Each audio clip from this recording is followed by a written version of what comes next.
Yasodanandana Brajajanaranjana Yasodanandana Brajajanaranjana Yamuna Tira Vanachari Yamuna Tira Vanachari Jaya Radha Madhava Kunjabi Hari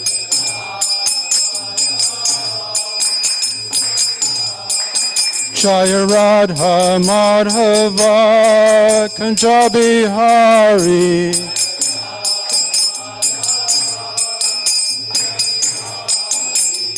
Gopi Jana Vallabha Kidavaradari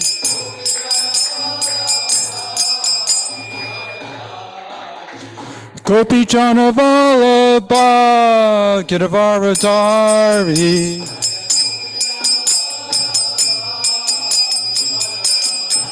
Yasodanandana Brajajanaranjana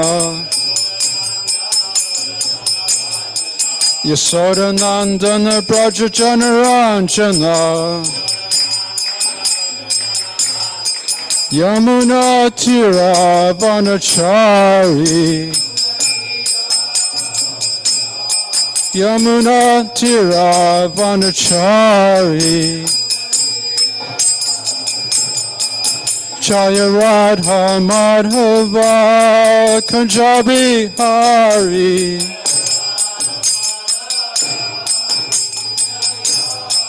Jaya Radha Madhava Kunjabi Hari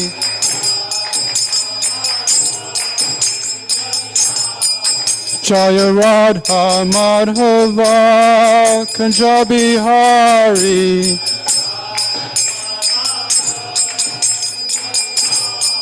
Jaya Radha Madhava Kunjabi Hari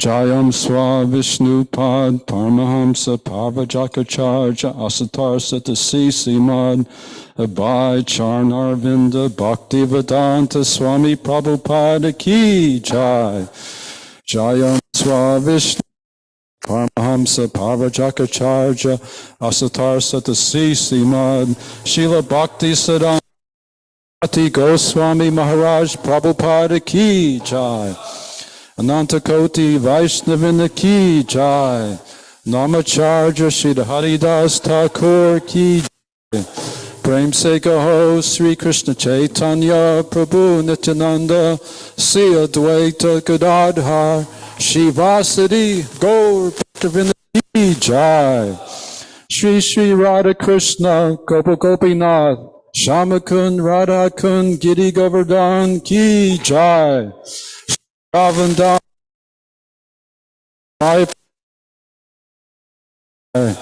Gangame Jai Ki Jai Bhakti Devi Ki Jai The Prabhupada Ki Jai Samaveda Bhaktivinoda Ki Jai Shri Shri Gaur Nitai Ki Jai Gaur Premanandi. All glories to the assembled devotees. All glories to the assembled devotees. All glories to the assembled devotees.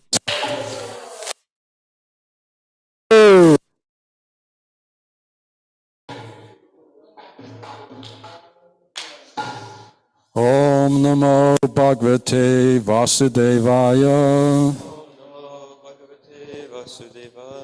Om Namo Bhagavate Vasudevaya. Om Namo Bhagavate Vasudevaya.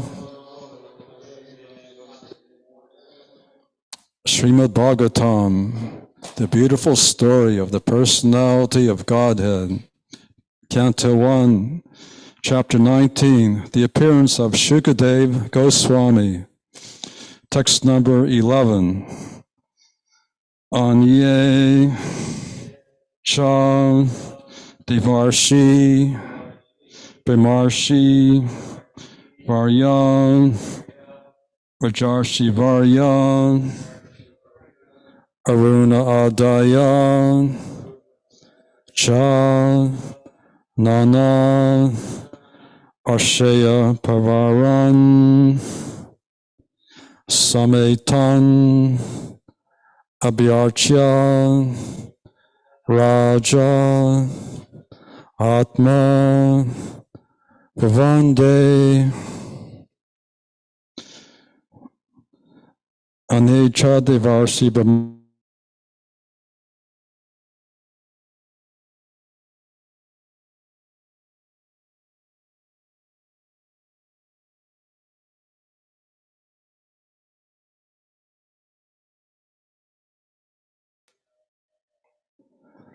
Abhyarcha Raja Sarasabhavande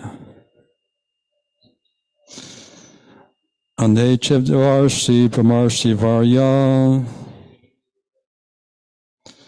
Rajarsi Varya Arunadayascha Anarshaya Pravaran Sametan Pramarcha Raja Sarasabhavande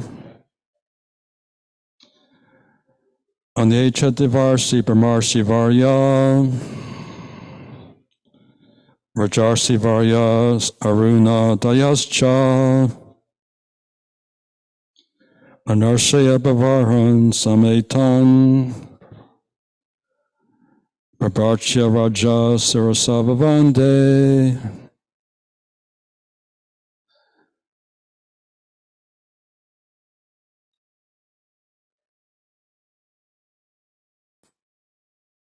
Pranadayascha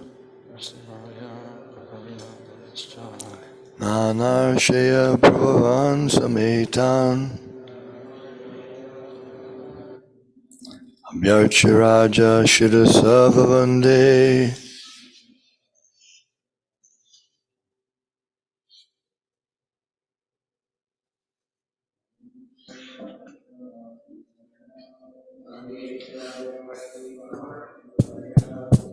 Vajarshivarya Arunadayascha Nanarshaya Pravaran Sametan Sametan Abhyarchya Raja Shirasabhavande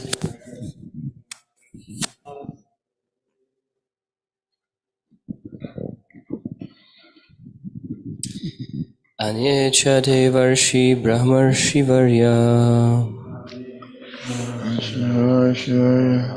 Rajarshi Varya Arunadayascha Nanarshya Pravaran Sametam Nanarshaya Prabhavan Abhyarcha Raja Shirasa Bhavande Sarasavavande Anyecha Devarshi Brahmarshi Varya Anecha Devarsi Brahmarshi Varya Rajarshi Varya Arunadayascha Rajarsi Varya Arunadayascha Nanarshaya Pravaran Sametan Anarshaya Samit Abhyarcha Raja Shirasa Bhavande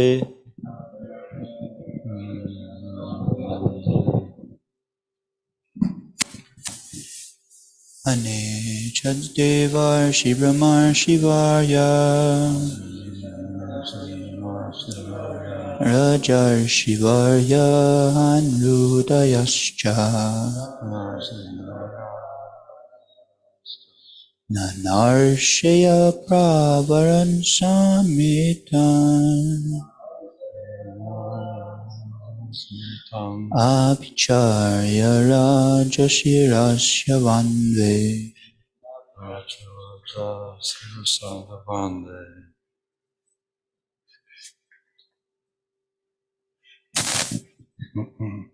Anye Chadavarshi Brahmarshi Varya Okay to give some of the sweets, the ones Valmiki gave to you. Rajarshi Varya Runadayascha Nanarshaya Pravaran Samitam Abhyarchi Raja Shudasavavande Raja Shivasavande. Anye Chadeva Shivamar Shivaya Shivarya, Rajar Shivarya Runadayascha Nanashaya Pravaran Samitan Varshaya Bhavaran Sametan, Abhyarcha Raja Shirasa Vavande Abhyacha Raja Sirasa Vivande.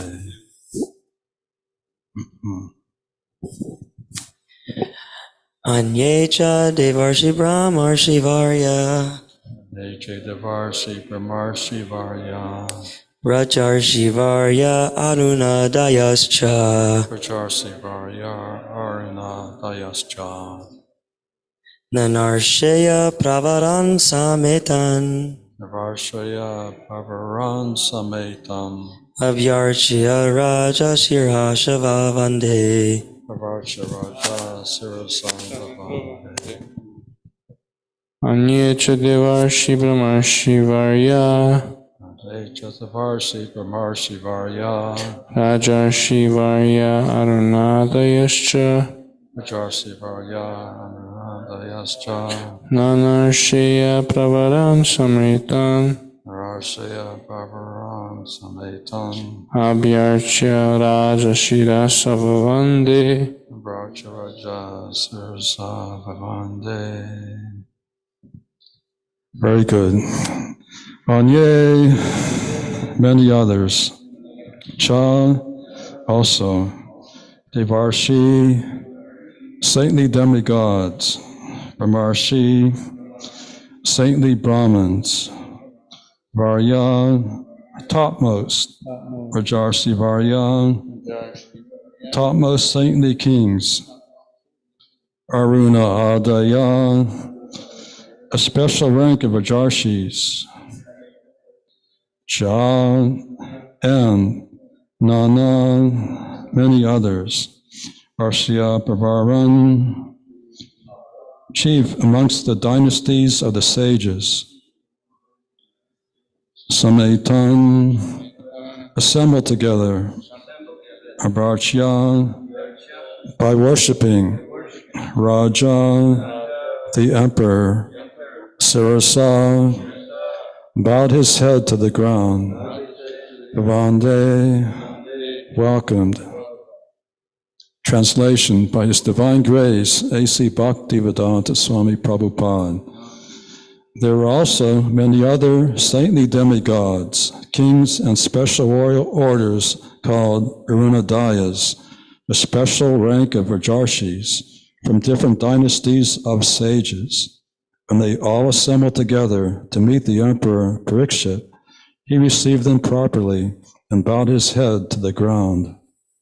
Purport by His Divine Grace, A.C. Bhaktivedanta Swami Prabhupada. The system of bowing the head to the ground to show respect to superiors is an excellent etiquette which obliges the honored guest deep into the heart. Even the first grade offender is excused simply by this process. And Maharaj Parikshit, although honored by all the rishis and kings, welcomed all the big men in that humble etiquette in order to be excused from many offenses. Generally, at the last stage of one's life, this humble method is adopted by every sensible man in order to be excused before departure. In this way, Maharaj Parikshit implored everyone's goodwill for going back home, back to Godhead. Once Srila Prabhupada was giving a class, and there was a guest in the audience who was observing all the disciples of Srila Prabhupada bowing down to him, and this guest stated that I don't think I should bow down because I don't feel like I'm inferior to anybody. And Srila Prabhupada told this guest, this is your disease. Not only you, but this is the material disease. Everyone in this material world is trying to become God. They don't want to bow down to anyone because they're trying to become the supreme. But in the Vedic culture, there's a hierarchy, there's a Vaishnava etiquette. And every morning, the junior members of the family are obliged to bow down to the senior members of the family. The children bow down to their father, mother, and uncles and grandparents. In the Vedic culture, the family is an extended family, whereas nowadays it's a nuclear family. But in Vedic culture, the family was a large conception, and there were seniors and juniors. And Maharaj Pariksit, although he was the emperor of the entire planet, he didn't think, I'm the man, I'm number one. No, he was very humble and submissive to the saintly Brahmins and sannyasis and great sages who were in that great assembly on the bank of the Ganges or Yamuna. Jai C.C. Gaurnitai.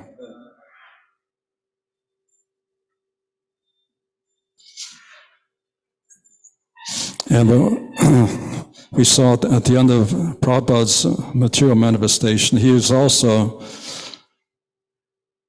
when he was lying down in the Vrindavan, several godbrothers came to visit him, and he was always begging their pardon for any offenses he may have committed in the course of his preaching work, because a preacher has to be sometimes harsh in his behavior. A sannyasi or a guru has to chastise almost everybody, because everybody is in the material world has the disease of thinking I'm this body, and my body is very important. So Maharaj Pariksit had the transcendental vision, and there are many Brahmins there who also had transcendental vision. Brahman means one who has realized Brahman. Brahman means spirit. Brahman does not mean an expert in material knowledge. Nowadays, many so-called Brahmins, they're engaged in studying things like computer programming. Of course, that can also be used in Krishna service, but this computer programming and other technical knowledge, material knowledge, it's different from transcendental knowledge, which is distinguishing matter from spirit. And the topmost Brahman can describe the spiritual world. So Maharaj Pariksit received all the gifts properly. Nowadays, when heads of state meet, they generally shake hands and exchange glasses of champagne or some alcoholic beverage, and this puts them in the mode of ignorance. So their so-called meeting is very much degrading, and no good comes from such a meeting. But this is a different meeting of the great sages. And Shukadev Goswami and Maharaj Pariksit is a very transcendental occasion. And before the coming of Lord Buddha, this interplanetary travel was common. But since Lord Buddha stopped sacrifices, the demigods no longer desire to come to this earth planet. But the wise of the demigods, they pray for the appearance of Lord Buddha, because before the appearance of Lord Buddha, the demigods were often away from their homes, and the wise were pining for their absence. So the wise sometimes prayed for the appearance of Lord Buddha. And also, before this appearance of Shukadev Goswami, there's a great solar eclipse, in Kurukshetra. At that time, Krishna and Balaram were living peacefully in Dwarka. But in those days, they had sophisticated astronomical knowledge, and they could predict when the solar eclipse would happen. So they all decided to assemble in a place of pilgrimage in Kurukshetra called Samantapachaka. It's a place where Lord Parshuram created 5 lakes filled with the blood of all the Kshatriyas. And the residents of Vrindavan, Nanda Maharaj, Yasoda, and the gopis and the cowherd boys, they also heard that there's a solar eclipse and Krishna and Balaram were coming to Vrindavan, and they also decided to go there to see Krishna and Balaram. So they loaded up their paraphernalia on bullock carts and made the trip to Kurukshetra. And it was a very pathetic meeting because Krishna and Radharani were meeting after 100 years of separation. And Krishna is also meeting his cowherd girlfriends, the gopis. And Krishna gave them transcendental knowledge and said that if you think of me, you will never be separated from me. So the gopis, Mother Yasoda, and Vasudeva and Devaki, they're all pleased to see Krishna. And these same sages who were there at the appearance of Sukadeva Goswami, they also appeared in Kurukshetra. And this is described in Krishna book, chapter 29, sacrificial ceremonies performed by Vasudeva. While the women were engaged in conversations among themselves, and the men were similarly engaged in conversation, there arrived almost all the important sages and ascetics from all directions who had come for the purpose of seeing Lord Krishna and Balaram.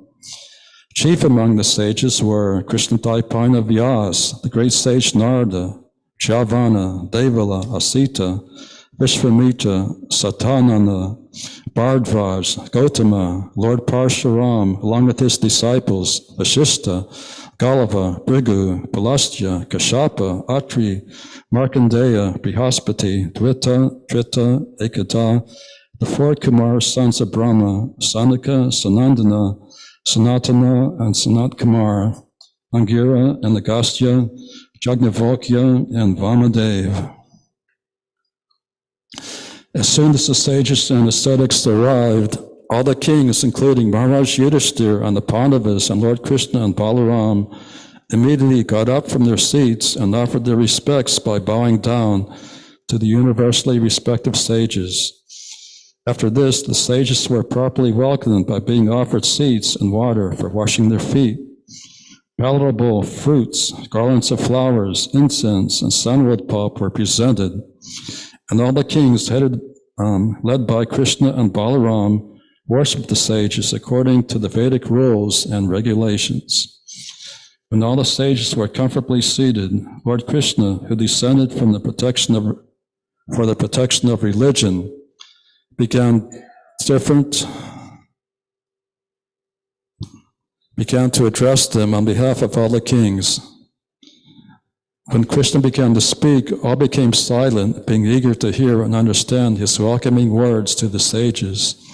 Lord Krishna spoke thus: "All glories to the assembled sages and ascetics. Today we are all feeling that our lives have become successful.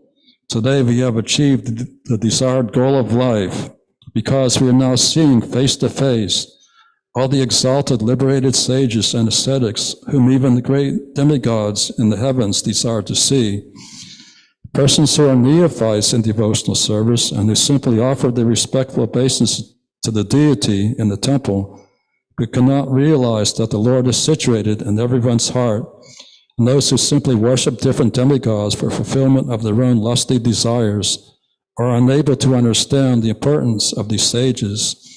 They cannot take advantage of receiving these sages by seeing them with their eyes, by touching their lotus feet, by inquiring about their welfare, or by diligently worshiping them."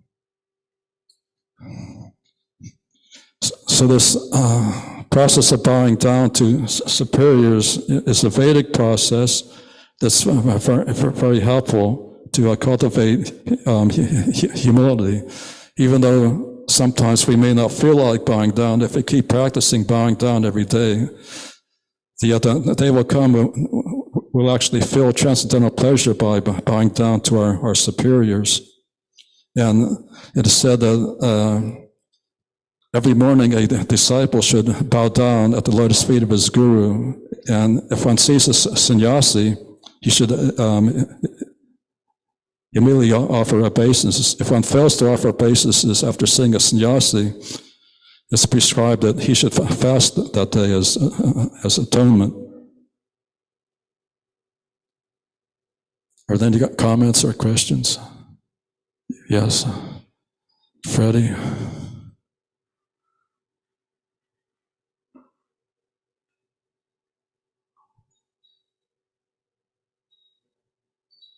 Hare Krishna, Prabhu. Thanks for your wonderful class, and please accept my humble obeisances. I was actually wondering about this recently, and I've read in the Nectar of Devotion, like when deities are present, like open, we shouldn't, bow down or do that to anyone.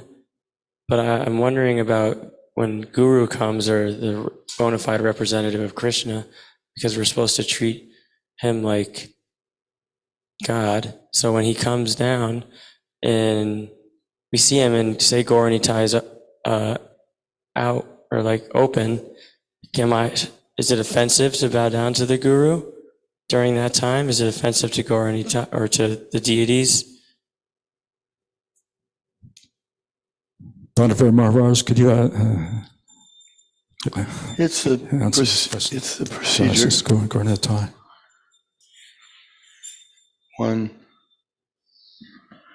It's one of the principles that is mentioned in the Nectar of Devotion by Bhakti Rasamrita Sindhu, mentioned by Rupa Goswami, that one should not offer respects to others in front of the deity. So this is etiquette, because we're trying to learn how the Supreme Lord is present in the temple. And so in order to further understand that, there are 64 different items that one should follow, regulations for helping the devotees become more advanced. So it doesn't mean that one is disrespectful, that he may respect him in his mind when he comes. In the case of Srila Prabhupada, he did allow his disciples to offer their obeisances to him in front of the deities. So we generally observe that we reserve that for Srila Prabhupada's personal. So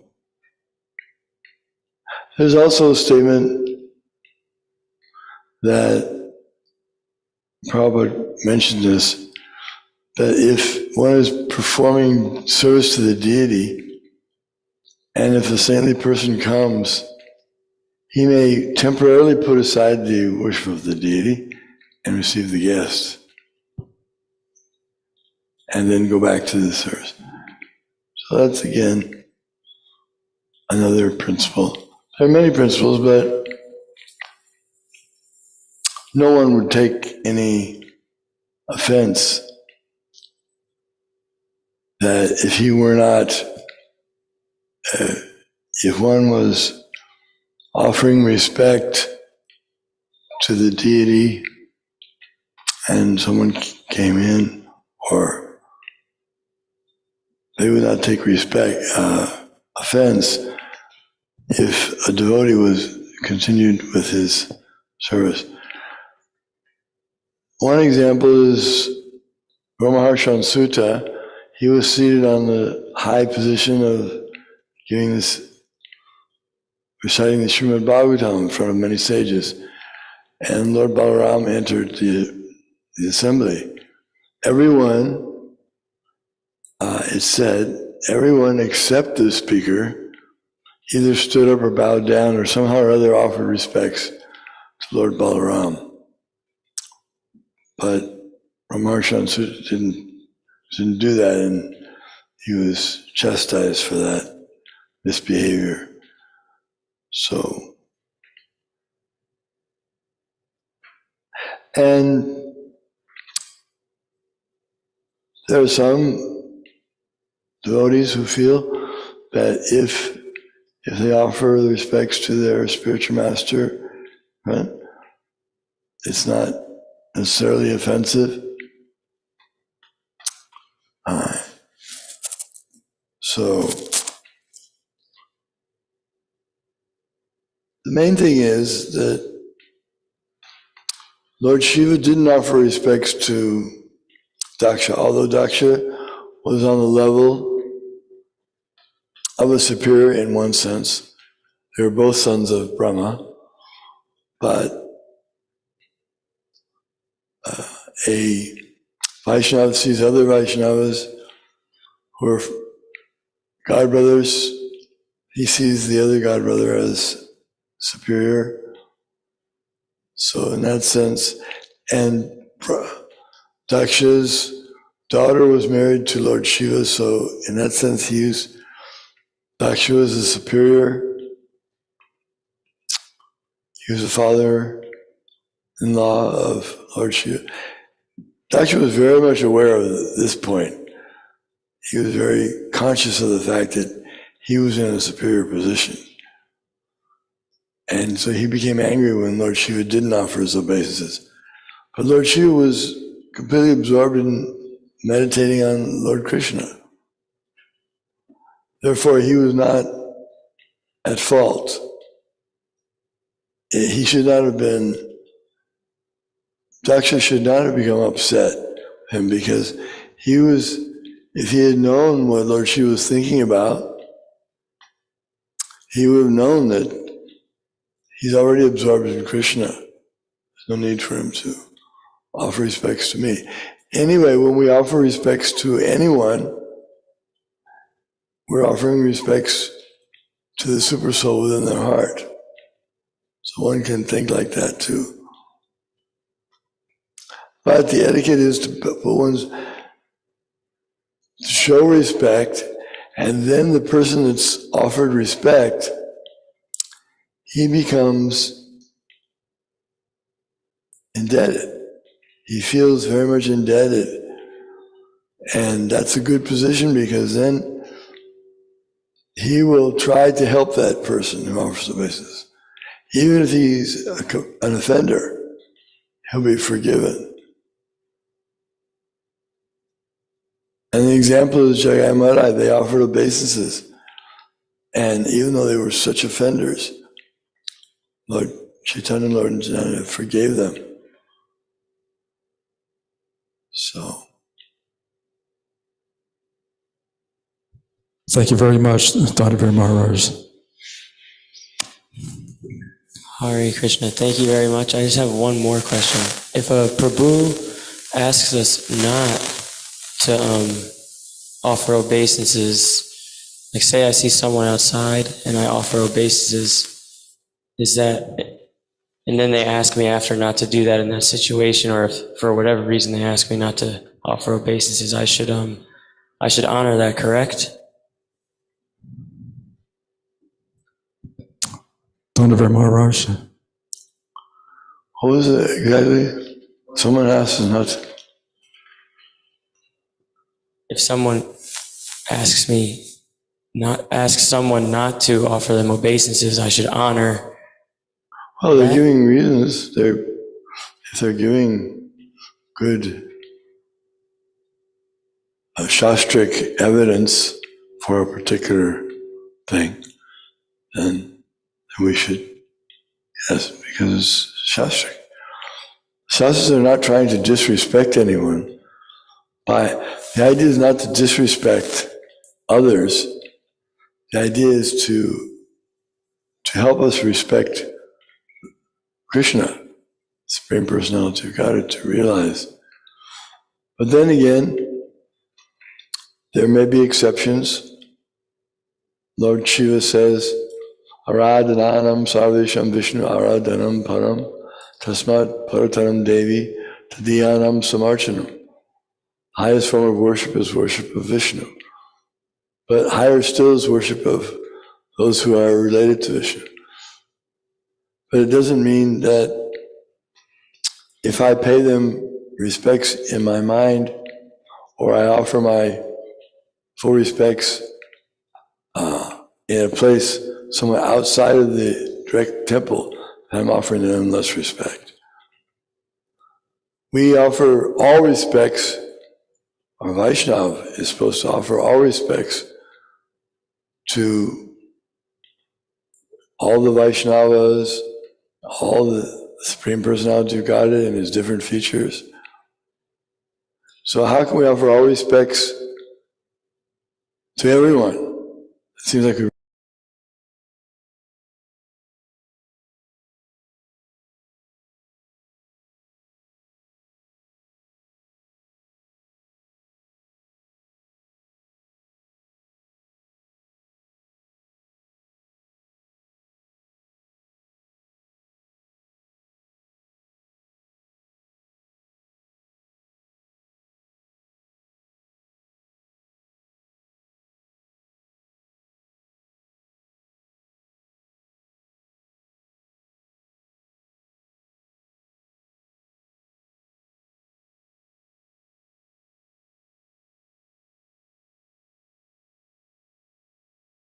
this happened to Madhavendra Puri.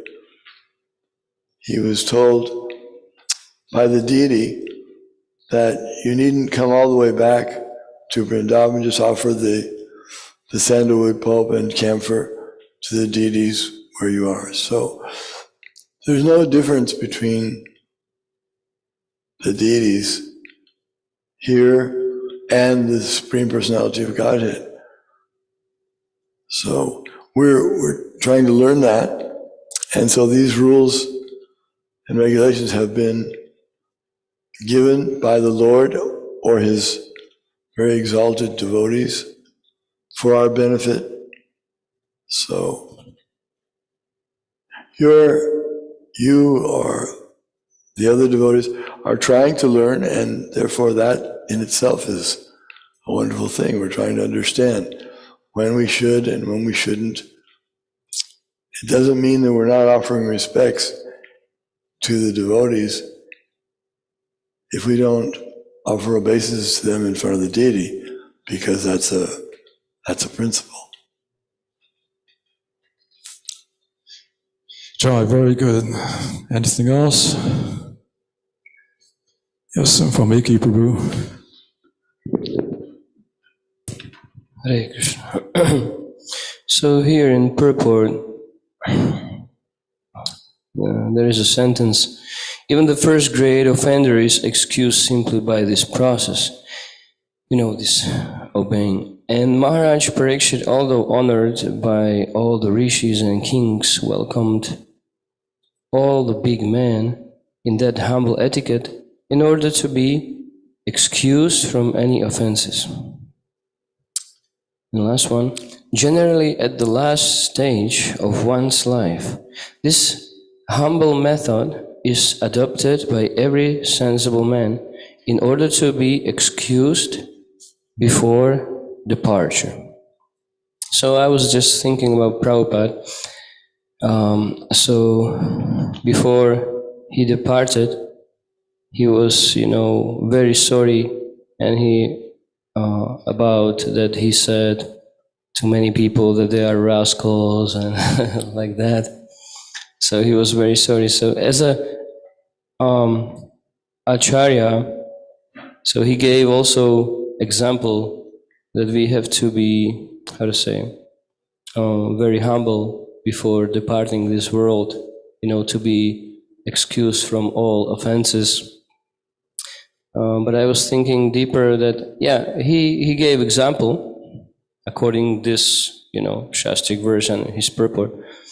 And, but I think even more that for sure 100%, it wasn't just example, but real his feelings, that he did some offenses, although he was so, advanced in everything, Shakti Vaishavatar, everything. He was so humble that he did mistakes, he did offenses. So this, when someone can think, oh no, I'm not doing offenses, I'm Vaishnava, this, that, So such a big personality like Prabhupada, he was so, how to say, sorry about that. Yes, very good. Also, King Yudhishthira, after the Battle of Kurukshetra, he was mortified because so many millions of kings were slaughtered on the battlefield, and Maharishi Yudhishthira thought that he was responsible for these great sins. Although he was sinless because he was acting according to the plan of Krishna, but he was teaching us that this killing is not good.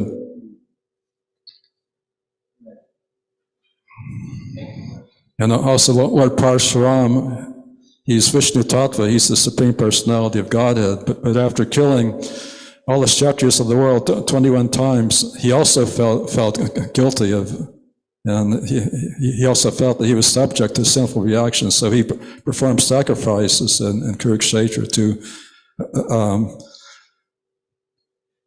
atone for this sinful killing of the Kshatriyas.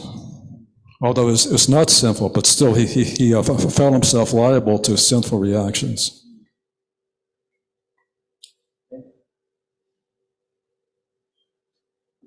It's time for the Sankirtan Festival. All glorious to His Divine Grace, A.C. Bhaktivedanta Swami Prabhupada.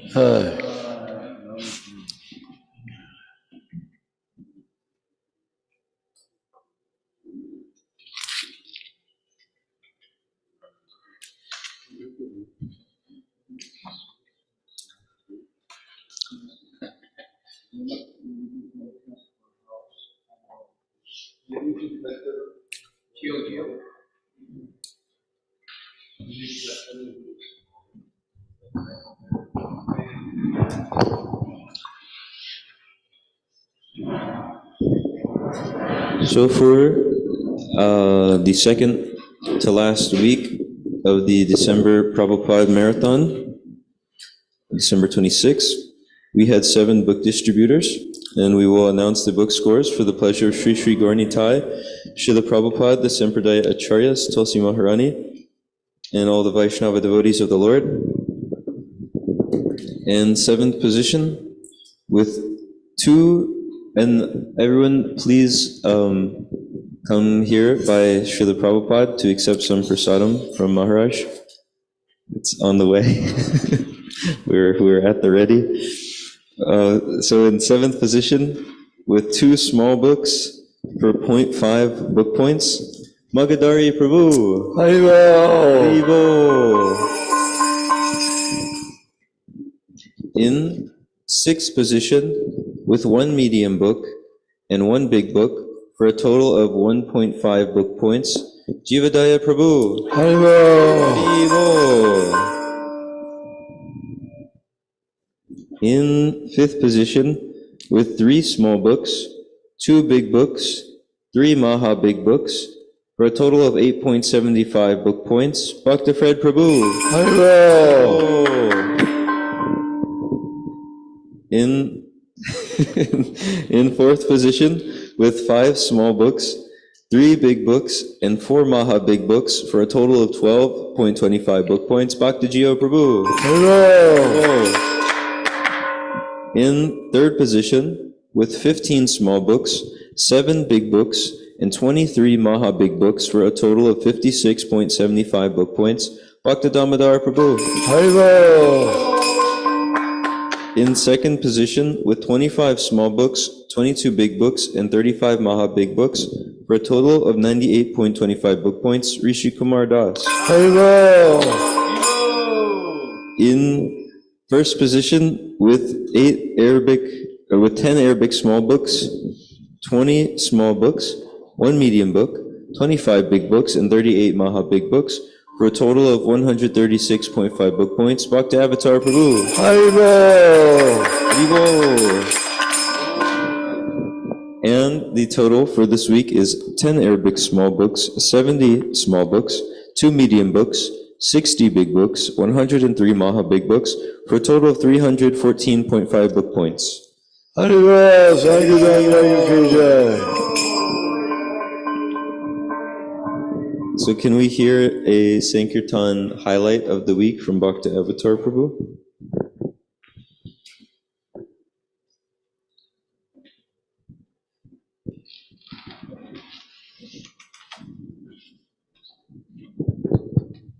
Hare Krishna. I was at the airport with Bhakti Gio, and I saw he was like a Christian priest or something. He had this like huge black robe on with this like special hat and like a cross, big cross necklace. And I wanted to try to give him the Saptarishi set, but it didn't really work. But I walked up to him and I asked him, can you please bless me? And he blessed me, put his hand on his head, and he spoke Arabic, so I gave him an Arabic small book. Haribo! Haribo!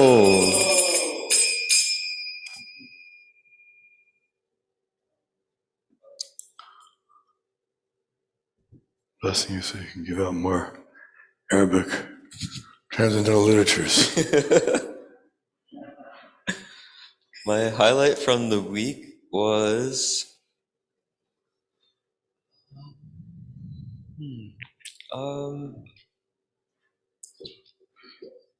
trying to remember one that really stood out. See how nice that is. The devotee is so humble, he asked him for blessings that he could distribute transcendental literature to all the people who speak Arabic. And he got the blessings. So that's exactly what the class is about today. He shows respect, he offers respect. And maybe he's even in a position to give blessings to others, but still, he asks for blessings from others, and then he gets them, and all the obstacles on the path going back to Godhead are removed by that activity. So, see a wonderful example of this class today. Vivo! Vivo! We met one guy at the mall who was really cool. It was very brief. People wouldn't really listen very much. It was on Christmas Eve. Me and Bhakti Damodar were there.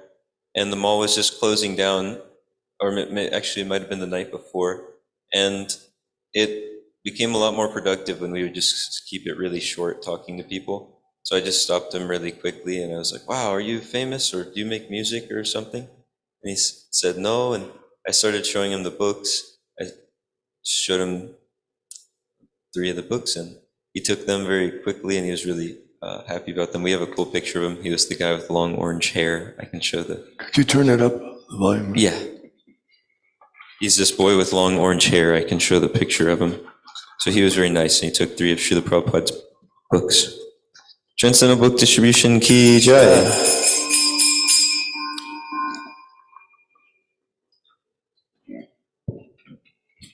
Haribo. Christmas Eve, we went to the mall, and there was one nice boy. He had like a saffron sweater, so I just said, "Hey, nice sweater, man. Check this out. This book matches your sweater." I gave him the Bhagavad Gita. He liked it, and he took it and he just gave me his number, which I've got to get to Magadari. So yeah, Transcendental Book Distribution Ki Jai.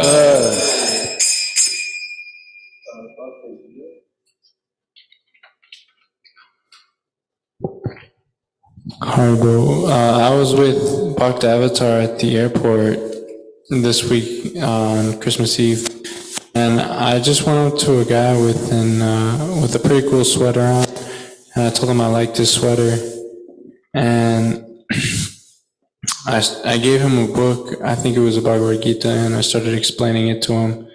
And he was like, yeah, I'll take it, just straight up. Yeah, I got him the Bhagavad Gita. We got him the Bhagavad Gita, and it was a success. So, Transcendental Book Distribution Ki Jai.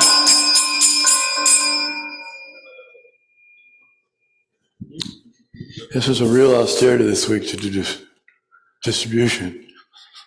The weather was extremely cold. Wind chill of minus 40 degrees. And still the devotees somehow, amazingly, bravely went out and distributed books. So there's no end to how much transcendental blessings they'll get from Shishi Gornitai for this, and from Srila Prabhupada and all the Vaishnavas. Hare Krishna. Hare Krishna. Thanks for letting me even do this service. So I asked Krishna Sravana Prabhu how I could get Srimad Bhagavatam Canto 1 out. And he simply said, tell them that this book is brighter than the sun. So the next day, when I went to bed after that day, that night, I woke up and I was like, I hope I can get a Bhagavatam out, but specifically with this phrase. So Bhakta Avatar and I went to Walmart, and like before we got out of the car, I was like, my quota, my goal, my desire is to get a Bhagavatam out using this phrase. And I think we got it out like almost immediately just by saying this book is brighter than the sun. So that was, I don't know, it was awesome. Jai. Magadari Prabhu, are you able to share a highlight over the Zoom?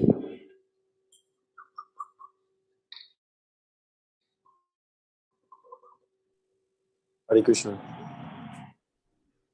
Hare Krishna. So, actually, my books were from last week, but I just wanted to make sure that they got counted eventually. It was, I think Mridanga Prabhu and we went down to the plaza for a little Harinam session, and we were strolling around. It was very cold then too, but there was really hardly anyone there, but we were walking down the street. There was a nice lady. I think she was an ambulance driver, and just got her attention and showed her the books. And she was interested, but she didn't have anything. And she didn't want to take the books and everything, but I was insistent, she said, oh, I have this, I have 50 cents on my electronic. And I said, okay, just send that, no problem. And she said, well, you can't send more with less than $1. So anyway, she was in the right kind of attitude. So I let her take the small book, and we went on our way, gave her an invite to the temple, told her about the feast prasadam. And then all of a sudden, we were walking like 4 or 5 minutes, and she comes running and gives Mridanga Prabhu $3 donation that she got. So she went through some austerities to give back to the devotees. So Transcendental Book Distribution Ki Jai. Jai. Srila Prabhupada Ki Jai.